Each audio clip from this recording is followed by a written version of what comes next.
Welcome you all in lecture number 3 of mechanical properties of fluid. Dear student, ये mechanical properties of fluid का lecture number 3 है और इस lecture number 3 में हम लिक्विड की बहुत ही इंटरेस्टिंग प्रॉपर्टी का स्टडी करने जा रहे हैं जिसे सरफेस टेंशन कहते हैं। साथ ही साथ इसके बाद का जो पोर्शन है that is a surface energy, उस सरफेस एनर्जी का भी हम स्टडी करेंगे और सरफेस टेंशन और सरफेस एनर्जी इन दोनों में क्या रिलेशन है लास्ट में हम वो भी डिराइव करेंगे। तो शुरुआत करते हैं सरफेस टेंशन से।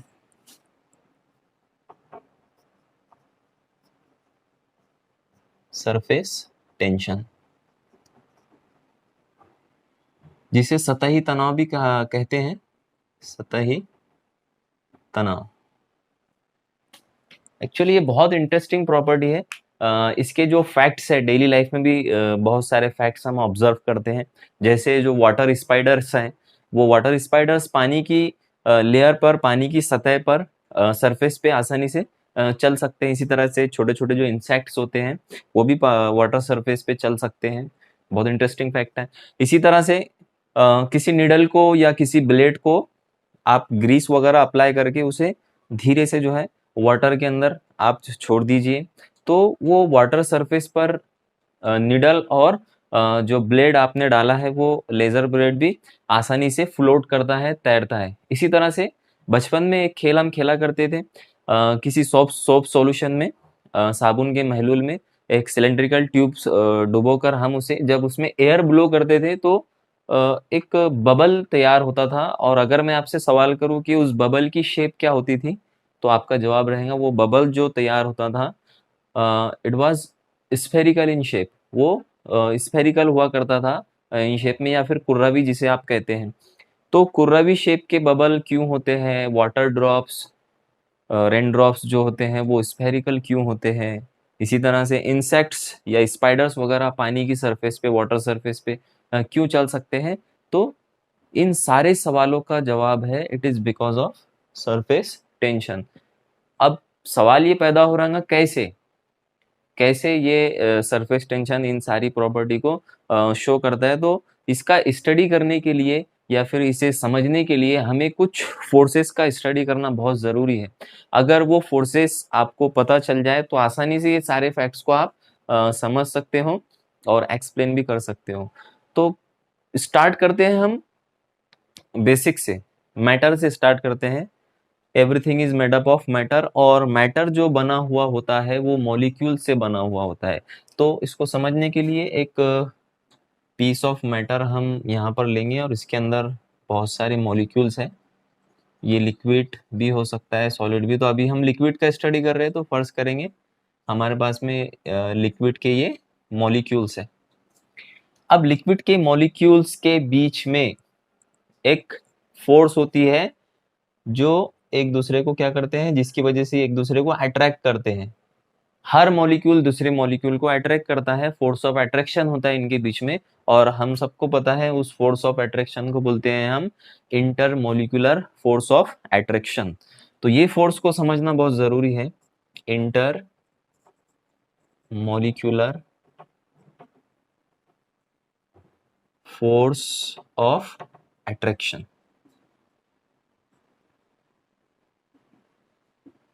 इसे बैन सालमाती कुव्वत कशिश भी कहते हैं।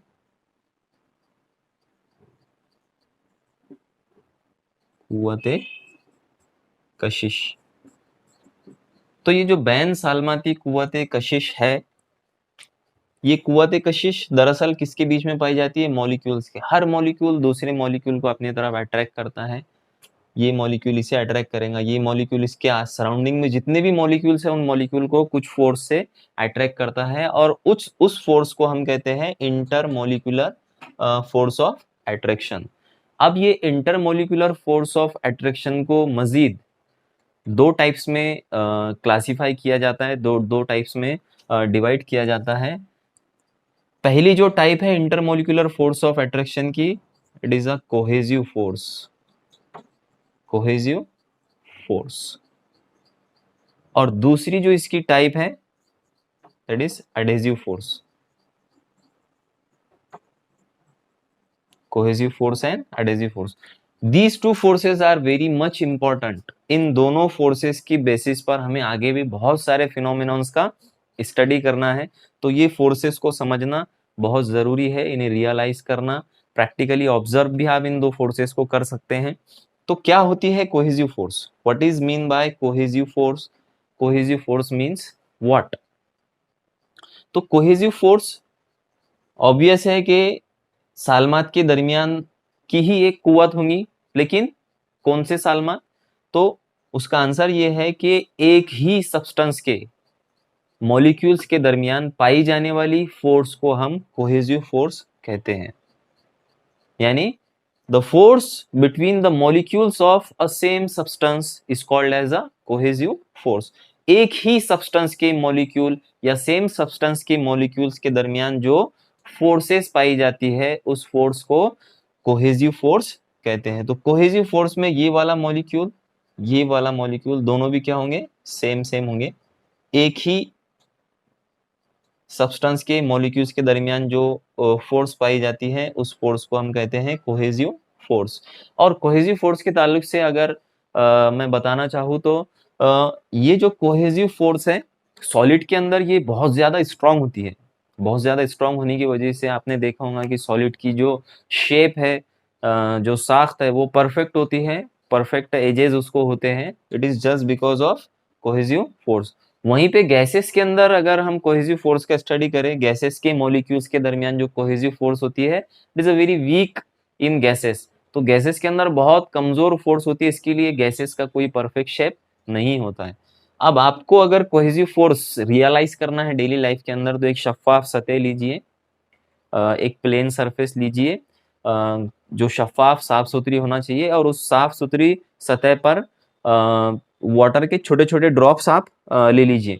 वाटर के छोटे छोटे ड्रॉप्स लेने के बाद उन ड्रॉप्स को किसी ऑब्जेक्ट के जरिए आप कोशिश कीजिए कि एक दूसरे के करीब लेकर आया जाए। जैसे बहुत सारे छोटे छोटे ड्रॉप्स आपको लेना है, यहाँ पर आपने वाटर ड्रॉप्स ले लिए।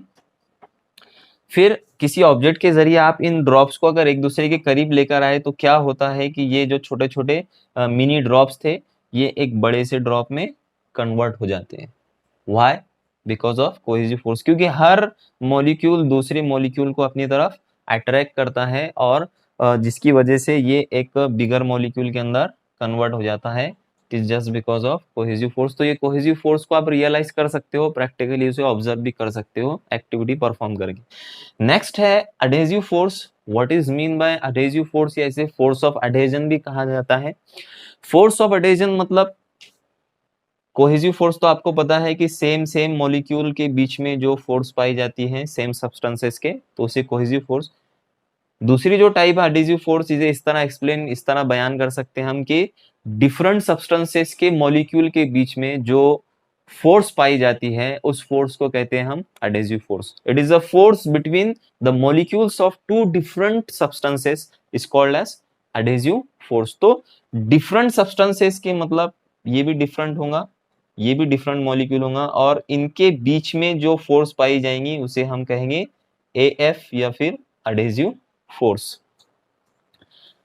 इन दोनों फोर्सेस का बहुत ज्यादा एप्लीकेशन है। सरफेस टेंशन का जितना भी पोर्शन हम आगे स्टडी करेंगे, एंगल ऑफ कांटेक्ट है, why the surface of kerosene is concave, why the surface of mercury is convex, तो वो सरफेसेस की स्टडी में भी ये दोनों फोर्सेस बहुत ज्यादा इंपॉर्टेंट रोल प्ले करते हैं। तो इसे अच्छी तरह से समझना चाहिए और it is very easy to understand.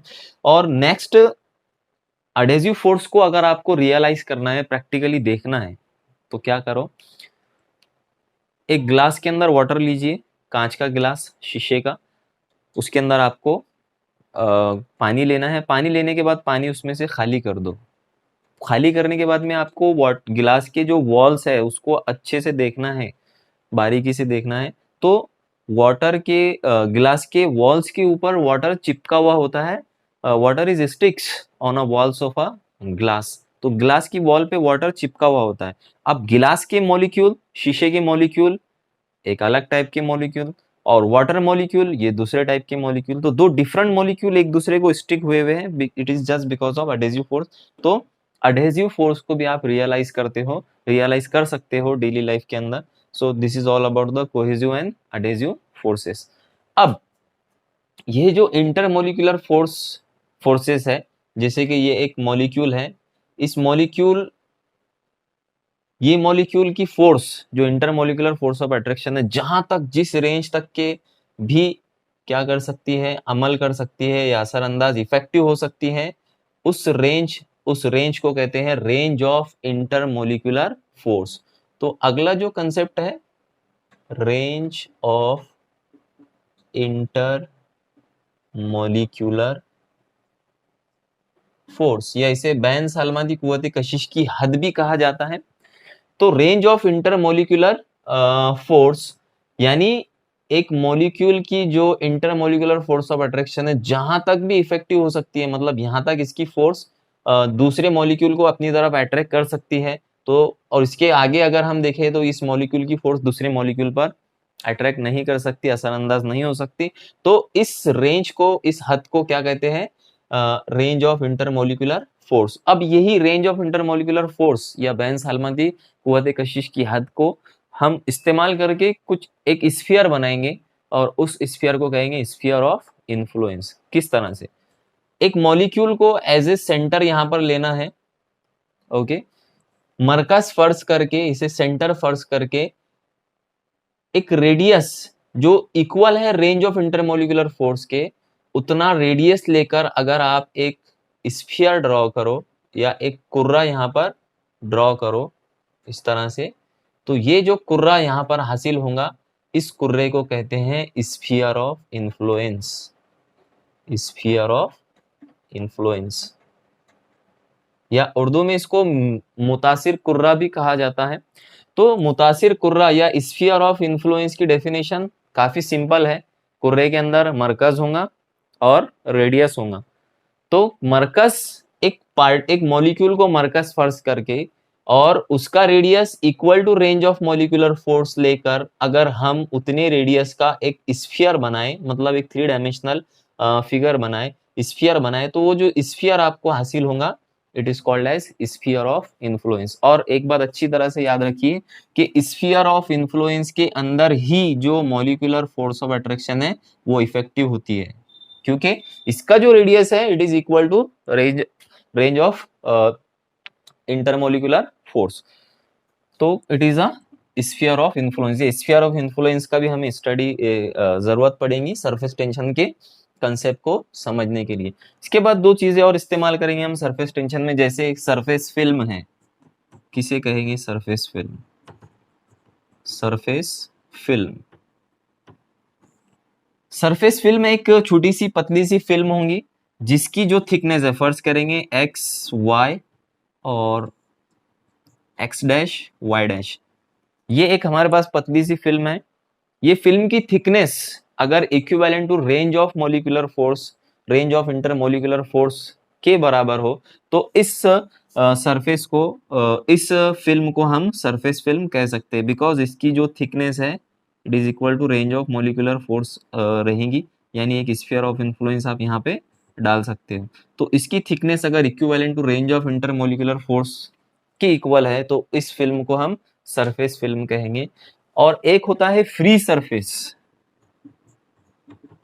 Free surface of liquid, माए की आजाद सतह। माए की आजाद सतह मतलब जो ऊपरी सरफेस, जैसे एक बीकर लिया आपने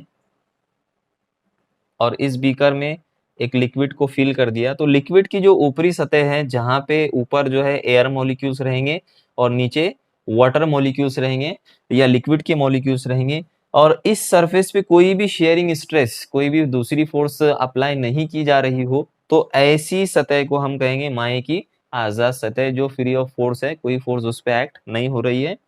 it is called as a free surface of liquid. तो इन सारे कंसेप्ट, मतलब cohesive force, adhesive force, sphere of influence, surface film और फ्री सरफेस ऑफ लिक्विड, ये जो बेसिक पॉइंट है, इन बेसिक पॉइंट पर से हम एक बहुत ही इंटरेस्टिंग प्रॉपर्टी को समझने की कोशिश करेंगे, that is a surface tension. तो आइए शुरू करते हैं। सरफेस टेंशन का स्टडी करेंगे मॉलिक्यूलर लेवल पर।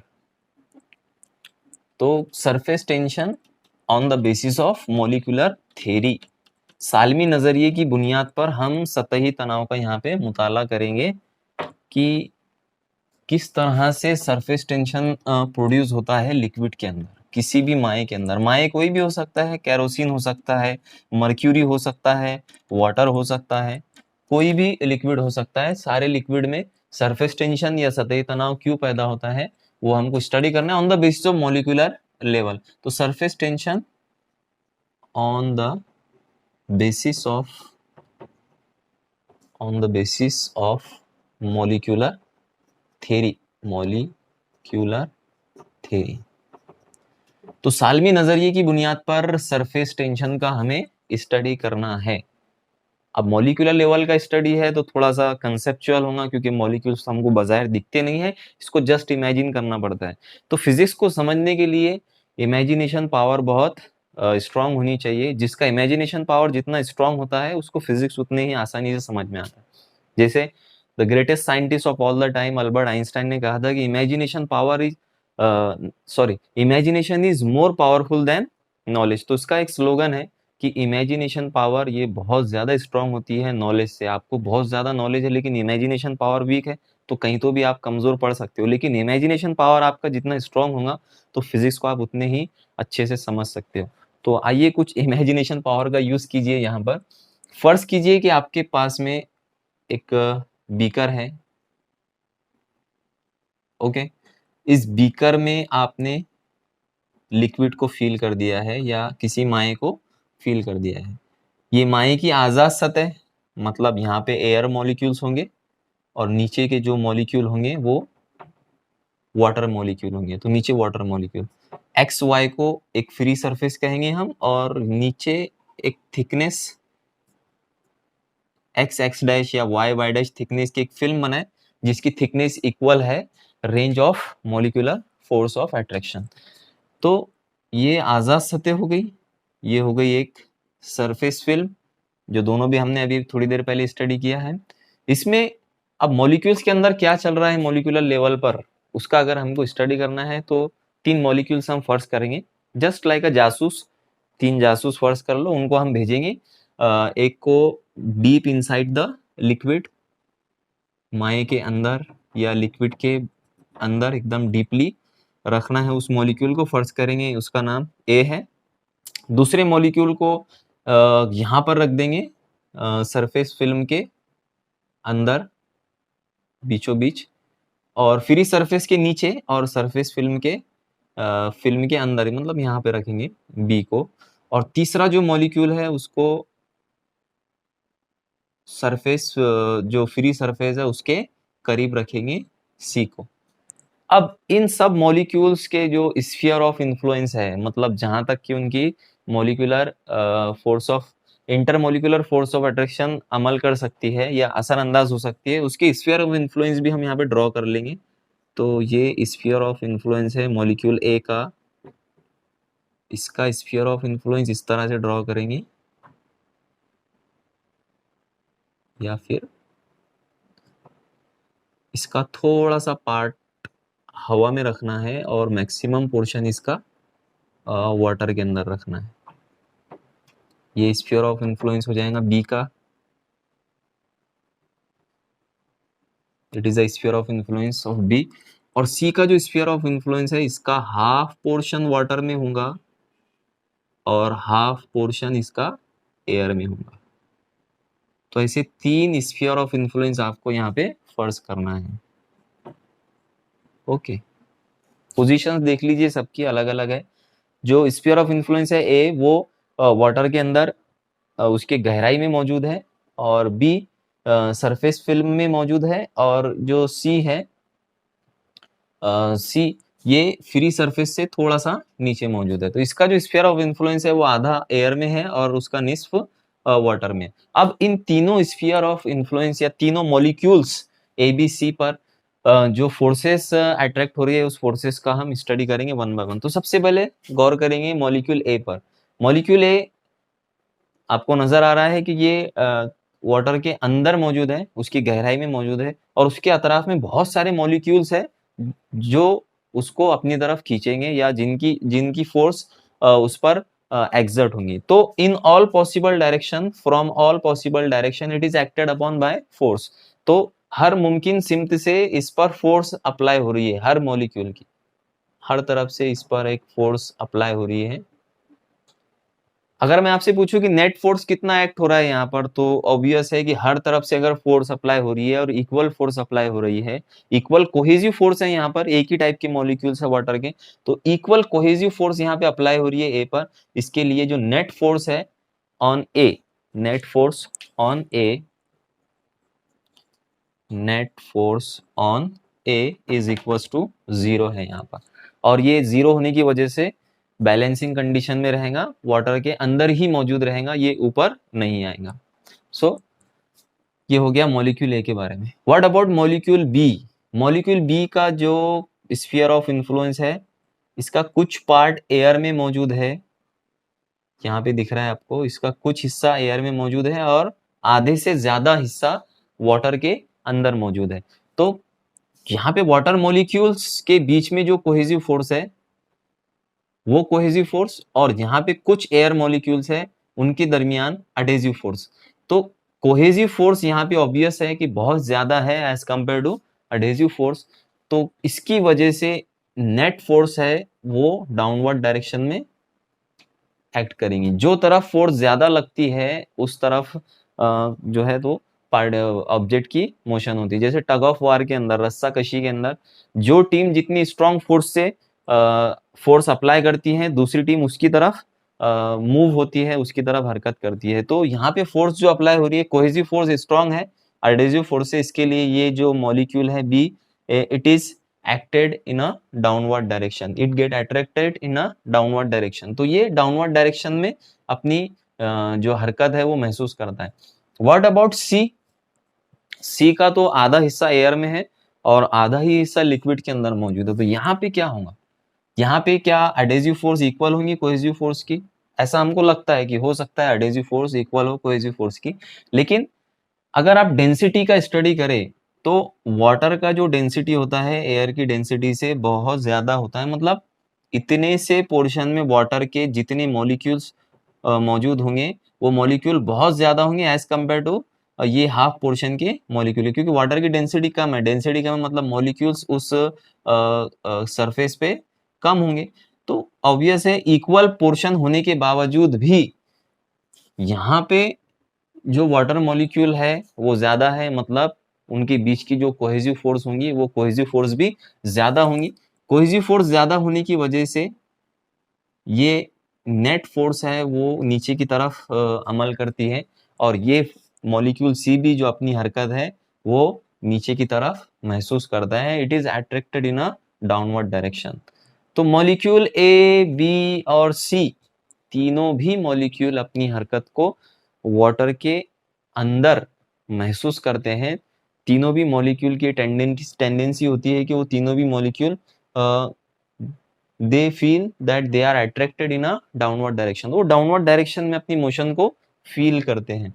तो हर एक मॉलिक्यूल जो वाटर सरफेस पर मौजूद है यहाँ पर सरफेस फिल्म में, तो वो अपने आप को नीचे की तरफ हरकत करता हुआ महसूस कर रहा है। इसकी वजह से क्या होता है, जैसे कोई एक सरफेस है और उस सरफेस पे आपने हर हर पॉइंट पे आप फोर्स लगा रहे हो, तो उस सरफेस में ऑब्वियस है कि एक खिंचाव जैसा पैदा हो जाएगा। जैसे इस डस्टर को मैं यहाँ से कुछ स्ट्रिंग वगैरह बांधकर अगर मैं नीचे की तरफ खींचूं तो इस डस्टर के अंदर क्या होगा, एक तनाव जैसा पैदा हो जाएगा। तो यहाँ पे भी जो फ्री सरफेस है वाटर की या लिक्विड की, फ्री सरफेस में ये डाउनवर्ड मोशन की वजह से हर मॉलिक्यूल जो डाउनवर्डली मूव हो रहा है, तो इस मोशन की वजह से एक खिंचाव जैसा यहाँ पे पैदा हो जाता है, एक तनाव जैसा यहाँ पे पैदा हो जाता है, और ये तनाव को ही सरफेस टेंशन या सतही तनाव हम कहते हैं। और ये जो फ्री सरफेस है it behaves like a elastic membrane, एक लचकदार झिल्ली की तरह ये सरफेस यहाँ पे बिहेव करती है, और इस की वजह से यहाँ पे एक तनाव जैसा पैदा हो जाता है ऊपर फ्री सरफेस पे, उसे ही सतही तनाव कहते हैं। अब सतही तनाव की वजह से क्या होता है, फ्री सरफेस के ऊपर जो पार्टिकल्स मौजूद होते हैं, फ्री सरफेस में जो मॉलिक्यूल मौजूद होते हैं वो एक दूसरे को अट्रैक्ट करते हैं, एक दूसरे को खींचते हैं। तो तनाव की वजह से एक फोर्स पैदा हो जाती है सरफेस के अंदर, और यही फोर्स को हम क्या कहते हैं, सतही तनाव। जितनी ज्यादा स्ट्रॉन्ग फोर्स होंगी उतना ज्यादा सरफेस टेंशन स्ट्रॉन्ग होगा। जैसे बहुत सारे मॉलिक्यूल, बहुत सारे लिक्विड का अगर हमें सरफेस टेंशन बयान करना है, जैसे मर्क्यूरी का सरफेस टेंशन, मतलब मर्क्यूरी की मॉलिक्यूल्स कितनी फोर्स से एक दूसरे को फ्री सरफेस पर खींच रहे हैं, that is a surface tension of mercury. इसी तरह से केरोसिन का सरफेस टेंशन मतलब force between a particle on a surface of kerosene. तो केरोसिन के सरफेस पे जो पार्टिकल मौजूद है उनके बीच की फोर्स। इसी तरह वाटर का सरफेस टेंशन भी वाटर की मॉलिक्यूल्स के दरमियान फोर्स। तो अब अगर सरफेस टेंशन को हमें डिफाइन करना है, उसकी तारीफ बयान करना है, तो किस तरह से करेंगे? तो एक फ्री सरफेस लेंगे हम, यहाँ पे फर्ज करेंगे it is a free surface of liquid. Liquid का एक फ्री सरफेस है और नीचे भी जो है तो लिक्विड भरा हुआ है इसके अंदर। लिक्विड की फ्री सरफेस पर बहुत ज्यादा मॉलिक्यूल्स है, और अभी अभी देखा हमने कि फ्री सरफेस पे मौजूद मॉलिक्यूल्स के बीच में जो फोर्स पैदा होंगी उसी फोर्स को हम क्या कहेंगे, सतही तनाव। तो यहाँ पे तो मॉलिक्यूल्स बहुत है, इसके लिए फोर्स भी बहुत होंगी इन मॉलिक्यूल्स के दरमियान। तो ये काफी कॉम्प्लिकेटेड हो जाएगा हमें कैलकुलेट करना। तो इस मुश्किल को ओवरकम करने के लिए, इस डिफिकल्टी को ओवरकम करने के लिए एक मेथड अपनाया जाता है फिजिक्स में सरफेस टेंशन को मेजर करने के लिए। वो मेथड ये है कि इस फ्री सरफेस पे एक इमेजिनरी लाइन ड्रॉ करो। इस इमेजिनरी लाइन की जो लेंथ है, फर्ज करेंगे इसकी लेंथ है एल, और इमेजिनरी लाइन के ऊपर यहाँ पे जो फोर्स प्रोड्यूस हो रही है पार्टिकल मॉलिक्यूल्स के बीच में, वो इस तरह से है, मतलब टेंजेंशियल है। तो टेंजेंशियल फोर्स है, टेंजेंशियल फोर्स, टेंजेंशियल फोर्स यहाँ पर अप्लाई हो रही है। अब क्या करना है आपको, एक इमेजिनरी लाइन ड्रॉ करना है जिसका जो लेंथ है एल है। उस इमेजिनरी लाइन की लेंथ एल है। अब इस इमेजिनरी लाइन के दोनों साइड में जो पार्टिकल्स यहाँ पे मौजूद है, उन्हीं पार्टिकल के बीच की फोर्स को यहाँ पे हम अंडरस्टैंड करेंगे। तो इस इमेजिनरी लाइन के दोनों साइड में जो पार्टिकल होंगे, उन पार्टिकल के ऊपर फोर्स क्या है, अप्लाई हो रही है। उन पार्टिकल्स के बीच में फोर्स है, फर्ज करेंगे वो फोर्स कितनी है, एफ है। ये वाले पार्टिकल के बीच में फोर्स हमको कंसिडर नहीं करना है, बाकी के ये दोनों पार्टिकल के बीच में नहीं, बल्कि लाइन के ये साइड में पार्टिकल और ये साइड में, दोनों के बीच में ही फोर्स हमको कंसिडर करना है जो तनाव की वजह से पैदा हो रही है। तो लाइन अब कितनी होंगी, लाइन की लेंथ कितनी होगी, ये प्रॉब्लम आया। तो उसको ओवरकम करने के लिए फर्ज किया गया कि यूनिट लेंथ लेंगे हम। इकाई लंबाई पर अमल करने वाली कुव्वत को सतही तनाव कहते हैं। तो किसी भी माए की आजाद सतह पर या फ्री सरफेस पर अगर हम एक इमेजिनरी लाइन ड्रॉ करें, उस इमेजिनरी लाइन पर जो ममासी कुव्वत अमल कर रही है एफ, इस ममासी कुव्वत फी इकाई लंबाई को ही सरफेस टेंशन कहा जाता है। तो ममासी कुव्वत फी इकाई लंबाई ही सरफेस टेंशन कहलाती है। अब इस फोर्स लेंथ अगर एल है, तो यूनिट लेंथ पर, इकाई लंबाई पर कितनी कुव्वत अमल करेंगी, तो हम उसको क्या कर देते हैं, पूरी फोर्स को पूरी लेंथ से डिवाइड कर देंगे, तो इकाई लंबाई पर फोर्स हमें मालूम पड़ जाएगा। तो सरफेस टेंशन की डेफिनेशन हमको पता चली कि माए की आजाद सतह पर अगर एक इमेजिनरी लाइन ड्रॉ की जाए, तो उस इमेजिनरी लाइन पर अमल करने वाली कुव्वत फी इकाई लंबाई को ही सरफेस टेंशन या सतही तनाव कहते हैं। The force acted per unit length on a imaginary line drawn on a free surface of liquid is called as surface tension। और इसका जो यूनिट है, आपको पता है कि फोर्स का यूनिट कितना है, न्यूटन, और लेंथ का यूनिट कितना है, मीटर है। तो इसका जो यूनिट होगा न्यूटन पर मीटर होगा, और इसके डायमेंशंस, जैसे फोर्स के डायमेंशंस है L1 M1 T-2, लेकिन यहाँ पे मीटर लेंथ है, लेंथ ऊपर जाएगा तो लेंथ से लेंथ कैंसिल हो जाएगा, that is equal to L0 M1 T-2 are the dimensions of surface tension. तो ये this is all about the surface tension के किस तरह से सतही तनाव पैदा होता है। अब यहाँ पर खिंचाव पैदा हो रहा है, तो जाहिर सी बात है कि जो क्वेश्चंस मैंने स्टार्ट में किया था लेक्चर के, कि स्पाइडर्स जो लाइट वेटेड होते हैं वो आसानी से इस लचकदार तनाव भरी झिल्ली पर चल सकते हैं। इसी तरह से अगर इसके अंदर एक तनाव जैसा हो, तो ग्रीस लगाई हुई निडल भी इसके ऊपर फ्लोट कर सकती है। अब एक सवाल अभी भी बाकी है कि why the bubbles are spherical in shape, तो उसका भी जवाब आपको मिल जाएगा। थोड़ा सा एक कंसेप्ट है सरफेस एनर्जी का, या फिर हम जिसे कहते हैं सतही तवानाई का, उसको समझ लेते हैं। Now our next point is surface energy.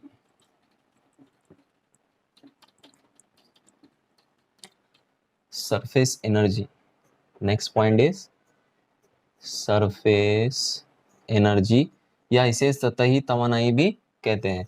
तो अभी जो डायग्राम हमने देखे थे कि जो मॉलिक्यूल ए था, ये वाली डायग्राम में यहाँ पर जो मॉलिक्यूल ए था जो गहराई में वाक़ था, और ये मॉलिक्यूल बी और मॉलिक्यूल सी, तो इन तीनों का अगर कंपैरिजन करें तो कौन सा ऐसा मॉलिक्यूल है जिसपे बहुत ज़्यादा फोर्स अप्लाई हो रही है, तो जाहिर सी बात है कि हमारा आंसर होगा मॉलिक्यूल ए पर बहुत ज़्यादा फोर्स अप्लाई हो रही है। अगर इस मॉलिक्यूल को मुझे सरफेस पे ले जाना है, तो इसको तो ऑलरेडी पूरे मॉलिक्यूल्स पकड़कर खींच रहे हैं, उनके अगेंस्ट में मुझे क्या करना पड़ेगा, ये जो मॉलिक्यूल इसको खींच रहे हैं पकड़ पकड़ कर, तो इनके अगेंस्ट में मुझे यहाँ पर क्या करना पड़ेगा, फोर्स लगाना पड़ेगा। जैसे कोई आपको पकड़ कर रखे हुए है और मुझे आपको उनसे छुड़ाकर ले जाना है, तो मुझे बहुत ज्यादा फोर्स लगानी पड़ेगी उनके अगेंस्ट में। तो वैसे ही करना पड़ता है यहाँ पर कि ये मॉलिक्यूल जो इसको हर तरफ से अट्रैक्ट कर रहे हैं, इसको अगर मुझे सरफेस पे ले जाना है तो उनके अगेंस्ट में मुझे फोर्स लगानी पड़ेगी और कुछ काम उनके अगेंस्ट में करना पड़ेगा। डिस्प्लेसमेंट होगा मतलब काम करना पड़ेगा, तो उन फोर्सेस के अगेंस्ट काम करना पड़ेगा, और यहाँ पर सरफेस पे लाने के बाद वो जो किया गया काम है इस मॉलिक्यूल के अंदर पोटेंशियल एनर्जी के तौर पर सेव हो जाता है, या तवानाई बिल कवा के तौर पर सेव हो जाता है। तो यहाँ पर जो पोटेंशियल एनर्जी है, ये पोटेंशियल एनर्जी और ये पोटेंशियल एनर्जी दोनों में डिफरेंस अगर देखें तो इसकी पोटेंशियल एनर्जी कम है, इसकी पोटेंशियल एनर्जी ज्यादा है। तो ये जो एक्सेस पोटेंशियल एनर्जी सरफेस पर पार्टी मॉलिक्यूल्स के अंदर होती है, उस एक्सेस पोटेंशियल एनर्जी को ही सरफेस एनर्जी कहते हैं, या फिर the potential energy per unit area is called as surface energy. Potential energy per unit area is called as surface energy. तो इस सरफेस एनर्जी का जो डेफिनेशन है, सतही तवानाई, मतलब ये जो potential energy per unit area या फिर यहाँ के पार्टिकल की पोटेंशियल एनर्जी इस मॉलिक्यूल के पोटेंशियल एनर्जी से बहुत ज्यादा है, दोनों के बीच में फर्क है। वो जो एक्सेस पोटेंशियल एनर्जी है इस मॉलिक्यूल की, वो एक्सेस पोटेंशियल एनर्जी को ही हम क्या कहेंगे, सरफेस एनर्जी कहेंगे। तो नेचर का एक कानून है कि जितनी भी चीजें हैं वो अपनी तवानाई बिल कवा को या पोटेंशियल एनर्जी को कम करना चाहते हैं।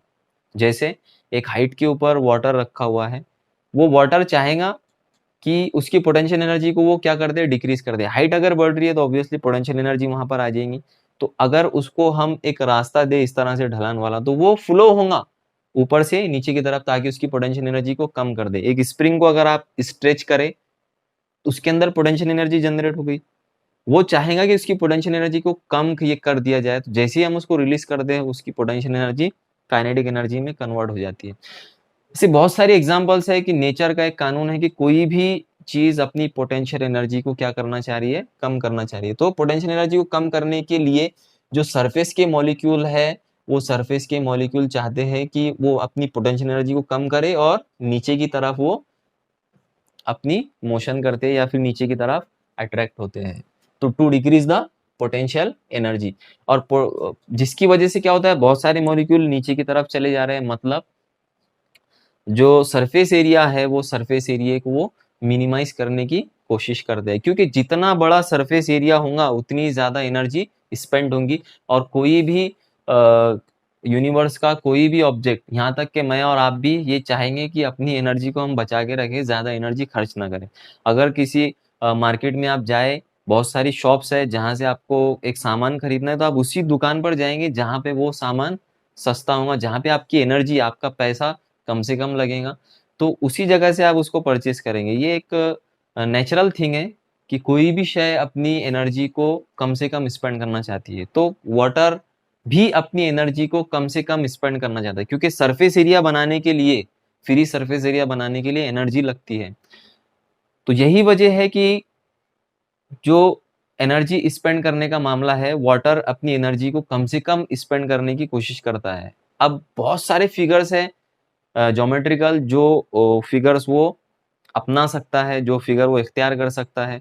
तो हमने स्टडी किया है ज्योमेट्री के अंदर कि एक ऐसा फिगर है जिसका सरफेस एरिया बहुत कम होता है और वो फिगर है स्फीयर का।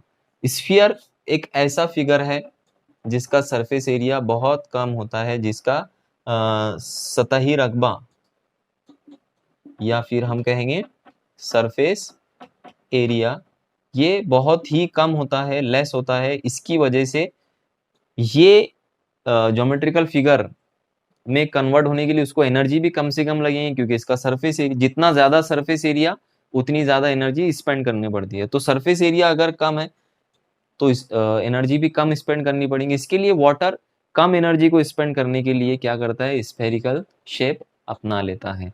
अगर ये वाटर है, इसे मैं कहूँ कि एक शेप इख्तियार कर ले, तो वो क्या करेंगे, अपने आप को स्फेरिकल शेप में कन्वर्ट कर देगा, क्योंकि इसका जो सरफेस एरिया है वो बहुत कम है। कम होने की वजह से एनर्जी जो स्पेंड करनी पड़ेगी उसको वो कम से कम करनी पड़ेगी। इसके लिए वाटर मॉलिक्यूल्स जो होते हैं वो they are spherical in shape, और वो उनकी जो शेप होती है वो स्फेरिकल होती है। इसके लिए बादलों के अंदर जब कंडेंसेशन होता है, मतलब जो भाप है वो वाटर के अंदर कन्वर्ट हो जाती है, तो वहीं पर ही वो जो वाटर मॉलिक्यूल है वो अपने सरफेस एरिया को कम कर लेते हैं और they converted their self into a spherical shape. तो ये पहले ये हमारे सवाल का जवाब मिल गया कि व्हाई द बबल्स और why the water molecules are spherical in shape.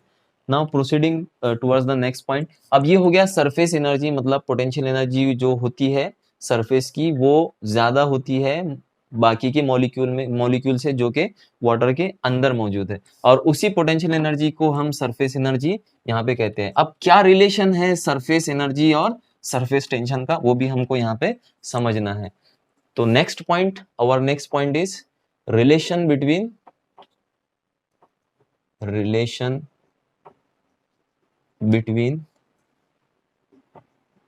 Surface energy and surface tension.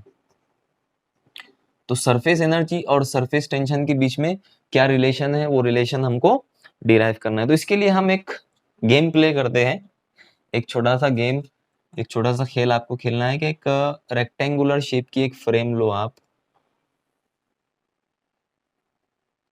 इस फ्रेम को नाम दे देंगे P dash P S S dash.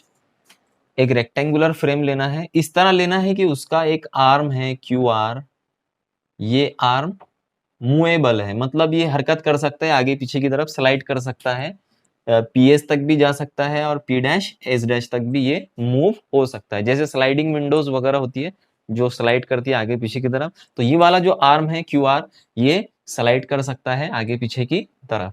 अब क्या करना है, इस रेक्टेंगुलर फ्रेम को एक सोप सॉल्यूशन में डुबोना है, डिप करना है सोप सॉल्यूशन के अंदर। डिप करने के बाद में उसे बाहर निकाल लेना है। तो आप क्या आपका क्या ऑब्जर्वेशन रहेगा, आपका ऑब्जर्वेशन ये रहेगा कि इस पर एक फिल्म तैयार हो गई है सोप सॉल्यूशन की। जैसे मार्केट में भी कुछ खिलौने, कुछ टॉयज जो है तो बेचे जाते हैं, जिसमें एक सॉल्यूशन होता है सोप सॉल्यूशन, उस एक रिंग, गोल रिंग जैसी, उस रिंग को हमें उस सोप सॉल्यूशन में डुबाना होता है। निकाल कर जब हम एयर ब्लो करते हैं तो बहुत ज्यादा बबल्स उसमें से निकलते हैं। तो जब आप उसको डिप करके निकालते हो तो अगर आप उसे देखें तो उसके ऊपर एक फिल्म जैसी तैयार हो जाती है सोप सॉल्यूशन की। वही उसी तरह की फिल्म यहाँ पर जनरेट हो जाएंगी, तैयार हो जाएंगी। PQRS एक फिल्म यहाँ पर जनरेट हो जाएंगी। तो यहाँ पे एक फिल्म तैयार हो जाती है इस तरह से। फर्ज करेंगे आप कि यहाँ पे एक फिल्म तैयार हो गई है सोप सॉल्यूशन की। फिल्म तैयार होने के बाद आपका ये और एक और ऑब्जर्वेशन रहेगा कि जो QR है, ये फिल्म जनरेट होने की वजह से क्या हो रहा है कि ये PS की तरफ एक फोर्स इस पर अप्लाई हो रही है और इसका जो मूवमेंट होता है टुवर्ड्स द PS होता है। तो सोप सॉल्यूशन की फिल्म इस पर तैयार होने के बाद ये जो QR यहाँ पर आर्म लिए थे हमने जो मूवेबल है, तो इसकी जो मूवमेंट होती है फिल्म बनने के बाद में किधर होती है, PS की तरफ। तो इसका जो सरफेस एरिया है वो डिक्रीज हो जाता है फिल्म बनने के बाद में। तो ये जो फोर्स यहाँ पर अप्लाई हो रही है, ये फोर्स हम कैलकुलेट कर सकते हैं। जैसे कि आपको पता है सरफेस टेंशन का फॉर्मूला हमने देखे थे, T equals to F upon L. इस पर से अगर एफ मुझे निकालना है तो एल को इधर भेज दूंगा, T इंटू एल यहाँ पे बन जाएगा। तो इस तरह से ये फोर्स जो अप्लाई हो रही है इसको मैं लिख सकता हूँ T इंटू एल। लेकिन एक गौरतलब बात ये है कि यहाँ पे जो फिल्म तैयार हो रही है वो दोनों तरफ से तैयार होती है, इस साइड से भी और इसके बैक साइड से भी फिल्म तैयार होती है। तो इसके लिए इसकी जो लंबाई होंगी एल सामने की तरफ से और एल उसकी बैक साइड से, तो इसके लिए हमको जो लंबाई लेना पड़ेगा वो ट्वाइस एल लेना पड़ेगा। तो ये जो फोर्स यहाँ पे अप्लाई हो रही है पीएस की जानिब, ये फोर्स इक्वल होती है एफ इंटू ट्वाइस एल। इसको नाम दे देंगे इक्वेशन नंबर 1।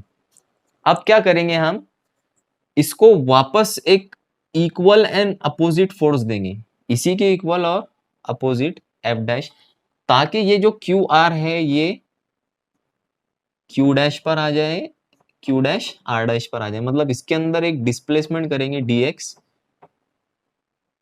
कितना फोर्स अप्लाई करके एफ डैश। तो फोर्स अप्लाई किया आपने एफ डैश और उसकी वजह से डिस्प्लेसमेंट कितना हो रहा है यहाँ पर dx। मतलब कुछ काम किया आपने उसके सरफेस एरिया, सॉरी उसके सरफेस को बढ़ाने के लिए।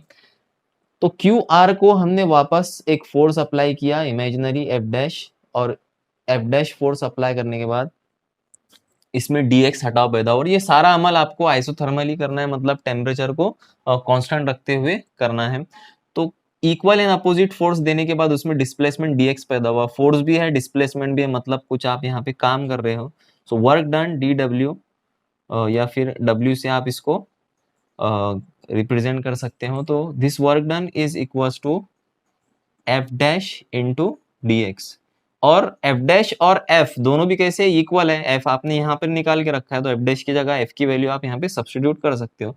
सो this work done is equals to T into twice L into D X. Twice L मतलब लंबाई और ये यहाँ पर डिस्प्लेसमेंट हुआ dx, तो लंबाई जरब चौड़ाई मतलब क्या हो जाएगा, उसका एरिया हो जाएगा। So this equals to T into D A, मतलब इंक्रीज इन एरिया, यहाँ पे जितना एरिया आपने इंक्रीज किए वो एरिया होगा डी ए।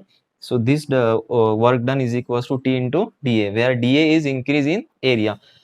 ये जो वर्क डन आपने किए उसका सरफेस एरिया बढ़ाने के लिए, ये वर्क डन उसमें पोटेंशियल एनर्जी के तौर पर स्टोर हो जाता है। सो मतलब पोटेंशियल एनर्जी मतलब potential energy per unit area मतलब सरफेस एनर्जी। तो ये किया गया काम it is stored in the form of potential energy. Potential energy को ही हम क्या कहते हैं, सरफेस एनर्जी कहते हैं। तो देयरफॉर डायरेक्टली मैं लिख लेता हूं surface energy is equals to T into dA, where T is the surface tension and dA is the increase in area। तो this is the relation between surface tension and surface energy। surface energy is equals to T into dA। अगर इस पर से मुझे surface tension निकालना रहा तो dA को मैं इधर ट्रांसफर करूंगा, मतलब surface energy पर unit area is called as surface tension। तो surface tension को हम एक और डेफिनेशन से इस तरह डिफाइन कर सकते हैं कि surface energy per unit area is called as surface tension. या फिर अगर dA इक्वल्स टू 1 रहा आपके पास में, यूनिट एरिया रहा, तो surface tension is equals to होता है सरफेस एनर्जी के। तो this is the relation between surface tension and surface energy. तो यहाँ पे आज का लेक्चर हमारा खत्म होता है। इन नेक्स्ट लेक्चर हम एंगल ऑफ कांटेक्ट की स्टडी करेंगे। क्यों एंगल ऑफ कांटेक्ट कॉनकेव होता है कुछ लिक्विड में कॉन्वेक्स क्यों होता है, वगैरह वगैरह। So thank you very much.